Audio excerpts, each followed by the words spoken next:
Hello दोस्तों, फिर से हाजिर हूँ एक और इम्पोर्टेंट वीडियो के साथ। आज की इस वीडियो में हम क्लास 12 बायोलॉजी के संपूर्ण किताब के 1 अंक वाले अति लघु प्रश्न तैयार करने वाले हैं। बस इन प्रश्नों को तैयार कर लीजिए, गारंटी है 3 मार्च को जो आपका पेपर आएगा उनमें जो भी अति लघु प्रश्न होंगे वो इन्हीं में से आ जाएंगे। वीडियो को लेकिन अंत तक देख लीजिएगा। पसंद आया तो लाइक करिएगा, ज़्यादा से ज़्यादा हो सके शेयर कीजिएगा, नए हो तो सब्सक्राइब जरूर कीजिएगा। लेकिन वीडियो को अंत तक जरूर देख लीजिएगा। जो भी प्रश्न मैं बताने वाला हूँ वो बहुत ही महत्वपूर्ण प्रश्न है, अभी तक कई बार बोर्ड परीक्षाओं में पूछे जा चुके हैं। तो आइए आज का पहला प्रश्न देखते हैं, जो कि है आसंग जनन क्या है। बहुत ही इंपॉर्टेंट प्रश्न है, तैयार कर लेना है।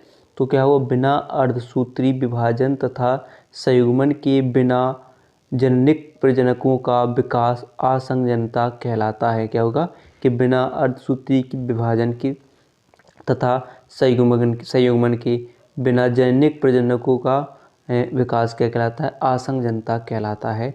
बहुत ही मोस्ट इम्पोर्टेंट प्रश्न है। फिर अगला है, 2 आभासी फलों के नाम, एक नाशपाती और एक सेब क्या होते हैं, आभासी फल होते हैं। ठीक है, आभासी फल जानते हो कि जिनका निर्माण किससे ना हो, अंडा जैसे फल जिनका निर्माण अंडाशयों से नहीं होता वे क्या कहलाते हैं, आभासी फल कहलाते हैं। और जिनका निर्माण अंडाशय से होता है वे क्या कहलाते हैं, सत्य फल कहलाते हैं। जैसे आम एक सत्य फल है। ठीक है, तो अब देखिए अगला प्रश्न है, विपुंसन से क्या तात्पर्य है। इम्पोर्टेंट प्रश्न है, पिछले साल ये प्रश्न आ चुका है। तो क्या होता है विपुंसन, कि द्विलिंगी पुष्पों में पराग स्फुटन से पूर्व पुंकेसरों को पृथक करना विपुंसन कहलाता है। क्या होगा कि द्विलिंगी पुष्पों में पराग स्फुटन से पूर्व पुंकेसरों को पृथक करना यानी अलग करना क्या कहलाता है, विपुंसन कहलाता है। ठीक है, याद रहेगा कि जब भी द्विलिंगी पुष्पों में परागकण जब स्फुटन हो रहा है, यानी जब पक्षियों का हो परागकण उसका स्फुटन हो यानी वो निकल रहा हो, तो उसके पुंकेसरों को अलग करना क्या कहलाता है, विपुंसन कहलाता है। एक और इम्पोर्टेंट प्रश्न है, लीडिंग कोशिका से क्या तात्पर्य है। लीडिंग कोशिका क्या होती है, लीडिंग कोशिका नर लिंग हार्मोन्स यानी एंड्रोजेंस का रक्त में स्रावण करती हैं। जैसे टेस्टोस्टेरोन होता है उसका क्या करती हैं, स्रावण करते हैं। ठीक है, अगला प्रश्न देखिए, जो कि है पात्रे निषेचन को संक्षेप में लिखिए। पात्रे निषेचन तो एक ऐसी विधि है कि जिसमें क्या होगा, स्त्री के अंडाशय से अंडाणुओं को निष्कासित कर यानी निकाल कर शरीर के बाहर शुक्राणुओं से संयोजित करा के भ्रूण का निर्माण किया जाता है। क्या कहलाता है, पात्रे निषेचन यानी IVF कहलाता है। जिसका आप फुल फॉर्म जानते हो, IVF इन विट्रो फर्टिलाइजेशन होता है। यानी ये क्या होता है, पात्रे निषेचन कहलाता है यानी IVF। फुल फॉर्म लिखने की जरूरत आता है, IVF का फुल फॉर्म भी याद रखिएगा, अभी हम आगे पढ़ने वाले हैं। तो देखिए अगला प्रश्न है, पुरुष लिंग की 3 सहायक ग्रंथियों के नाम लिखिए। इंपॉर्टेंट है, शुक्राशय, प्रोस्टेट ग्रंथि और काउपर्स ग्रंथि 3 सहायक ग्रंथि हैं।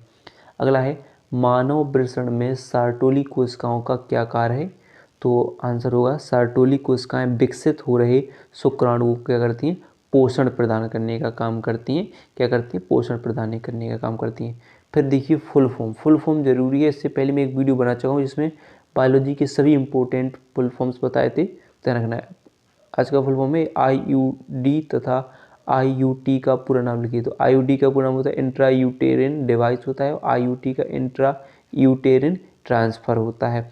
ठीक है, प्रश्न है जो कि इम्पोर्टेंट, इसे आप वेरी इम्पोर्टेंट प्रश्न कह सकते हो कि MTP क्या है, इसे कब कानूनी मान्यता मिली। तो MTP क्या है, तो MT का पहले full form medical termination of pregnancy यानी सगर्भता चिकित्सीय समापन होता है। और भारत सरकार ने इसे वर्ष 1971 में कानूनी मान्यता प्रदान की है। फिर क्या है अगला कि IVF तथा क्या होगा, गिफ्ट यानी GIFT का पूरा नाम लिखिए। तो क्या होता है IVF का पूरा नाम, तो अभी हमने बताया था इन वाइट्रो फर्टिलाइजेशन यानी पात्रेशन। GIFT का full form gamete intra fallopian transfer होता है। ठीक है, याद रहेगा। तो अगला है देखिए, मानव में किन्हीं 2 लिंग संलग्न रोगों के नाम। तो हीमोफीलिया और वर्णांता क्या है, 2 लिंग संलग्न जो रोग हैं। अगला है, वंशागति का क्रोमोसोमवाद किसने दिया था। तो बॉवेरी और सटन ने सन 1902 में वंशागति का क्रोमोसोमवाद सिद्धांत दिया था। अगला प्रश्न है, डाउन सिंड्रोम क्या है, इस पर संक्षिप्त टिप्पणी लिखिए। कि डाउन सिंड्रोम एन्यूप्लॉइड ट्रांसक्रोमिक रोग है वह यह 21 जोड़ी में अतिरिक्त क्रोमोसोम की उपस्थिति के यानी उपस्थिति कारण होता है, यानी उपस्थिति से होता है, यानी अगर से कैसे कि 21 जोड़ी गुणसूत्र में एक गुणसूत्र की अधिक वृद्धि हो जाती है, यानी एक गुणसूत्र अधिक हो जाता है, जिसके कारण क्या होता है, डाउन सिंड्रोम रोग होता है। तो मानव में गुणसूत्रों की संख्या कितनी होती है, तो 46 यानी 23 जोड़ी होती है। ठीक है, इसमें मैंने पढ़ा है कि 22 जोड़ी क्या होते हैं कि इसमें कायिक गुणसूत्र होते हैं। ठीक है, और एक जोड़ी क्या होते हैं, लिंग गुणसूत्र होते हैं। और मनुष्य में लिंग निर्धारण इन्हीं गुणसूत्रों के कारण होता है, यानी इससे पता है कि नर में XY और मादा में XX गुणसूत्र होते हैं। ठीक है, अगला है DNA तथा RNA में कौन सी शर्करा होती है, तो DNA में डीऑक्सीराइबोस शर्करा होती है तथा RNA में राइबोस शर्करा होती है। तो अगला है उस एंजाइम का नाम लिखिए जो जीवाणु भोजी DNA को काटता है, तो प्रतिबंधन एंडोन्यूक्लियस एंजाइम होता है जो DNA को विशिष्ट खंडों में काटता है। तो युग्मतम की उत्तरजीविता का विचार किसने प्रस्तुत किया, तो हर्बर्ट स्पेंसर ने युग्मतम की उत्तरजीविता का विचार प्रस्तुत किया। फिर अगला प्रश्न है सरीसृप तथा पक्षी वर्ग के बीच की संयोजक कड़ी का नाम लिखिए, तो सरीसृप तथा पक्षी वर्ग के बीच की संयोजक कड़ी के रूप में आर्कियोप्टेरिक्स नामक जंतु को माना जाता है। अगला है अफीम क्या है, यह किस पौधे से प्राप्त होता है, तो अफीम की बात करें तो अफीम एक मादक एल्कलॉइड है जो पेपेवर सोमनिफेरम पादप से के लेक्टस से प्राप्त होता है। इसमें प्रश्न है एलर्जी किसे कहती है, तो एलर्जी क्या होता है, किसी एंटीजन या पर्यावरणीय पदार्थ के प्रति प्रतिरक्षा तंत्र की अतिक्रियाशीलता को एलर्जी कहते हैं। एलर्जी उत्पन्न करने वाले पदार्थों को क्या है, एलर्जन कहते हैं। ठीक है, तो किसी भी एंटीजन या पर्यावरण के कारण अगर आपको प्रतिरक्षा तंत्र की अतिरिक्त क्रियाशीलता दिख रही हो तो वो क्या कहलाती है, एलर्जी कहलाती है। फाइलेरिया रोग के कारक एवं वाहक के जंतु का नाम वैज्ञानिक नाम लिखिए, तो कारक क्या है, बोचेरिया वैनक्राफ्टी होता है। वाहक की बात करें तो क्यूलेक्स मच्छर होता है। अगर पढ़ें BOD संकेताक्षर का पूर्ण रूप लिखिए, तो क्या होगा BOD, तो BOD क्या होता है, वैसे अगर फुल फॉर्म लिखिएगा तो बायोकेमिकल ऑक्सीजन डिमांड कहते हैं, बायोकेमिकल ऑक्सीजन डिमांड होता है इसका फुल फॉर्म अगर लिखना चाहो। और क्या होता है कि जलाशय के पानी या सैंपल में जैविक रूप से निम्नीकृत कार्बनिक पदार्थों की माप यानी जैवीय ऑक्सीजन मांग, हिंदी में क्या कहेंगे, जैवीय ऑक्सीजन मांग कहेंगे, वैसे कहेंगे बायोकेमिकल ऑक्सीजन डिमांड कहलाते हैं।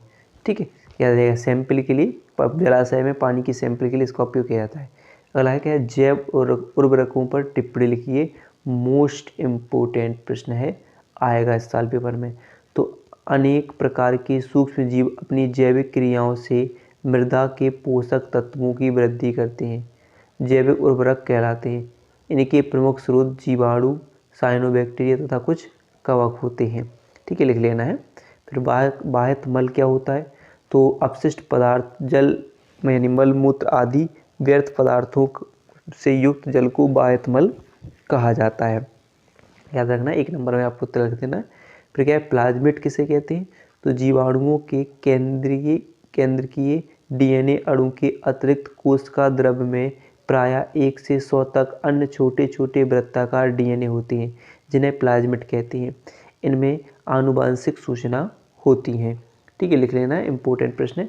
फिर देखिए अगला प्रश्न है प्रतिबंधन एंजाइम का कार्य लिखिए, तो प्रतिबंध एंजाइम DNA के न्यूक्लियोटाइड अनुक्रम को तोड़कर द्विसूत्री DNA का विदलन कर देते हैं। फिर अगला प्रश्न PCR का पूरा रूप लिखिए, तो PCR पॉलीमरेज चेन रिएक्शन होती है। फिर अगला होगा बायोपायरेसी क्या है, टिप्पणी लिखिए, तो बहुराष्ट्रीय कंपनी व अन्य संगठन द्वारा किसी राष्ट्र या उससे संबंधित लोगों से बिना व्यवस्थित अनुमोदन व क्षतिपूर्वक भुगतान के जैव संसाधनों का उपयोग करना क्या कहलाता है, बायोपायरेसी कहलाता है। क्या होगा कि बहुराष्ट्रीय कंपनियां होती हैं या कोई अन्य संगठन हो, किसी राष्ट्र या उससे संबंधित लोगों से कोई बिना व्यवस्थित अनुमोदन या क्षतिपूर्ण भुगतान के जैव संसाधनों का भी क्या करने लगे, उपयोग करने लगे, वे क्या कहलाती है, बायोपायरेसी कहलाती है। नंबर 29 है कि किसी एक परजीवी जंतु का नाम लिखिए, तो क्या होगा, डोली भेड़ हुआ है। फिर है क्राइज प्रोटीन क्या है, इसको पैदा करने वाली जीव का नाम लिखिए, तो क्राई प्रोटीन एक क्रिस्टल प्रोटीन है जो कीटों के लिए विषैली होती है तथा क्राइजीन द्वारा निरूपित होती है। और जीवाणु बैसिलस थ्यूरोजेंसियस जीवाणु इसका अक्रिय अवस्था में उत्पादन करता है। याद रहेगा कि क्राई प्रोटीन क्या होता है कि क्रिस्टलीय प्रोटीन है जो कीटों के लिए विषैला होता है और तथा क्राई प्रोटीन के जो क्राइजीन द्वारा निर्मित होती है। और जीवाणु बैसिलस थ्यूरोजेंसियस जीवाणु इसका अक्रिय अवस्था में उत्पादन करता है। फिर देखिए मोस्ट इम्पोर्टेंट प्रश्न है जो कि है सहजीविता को उदाहरण सहित समझाइए।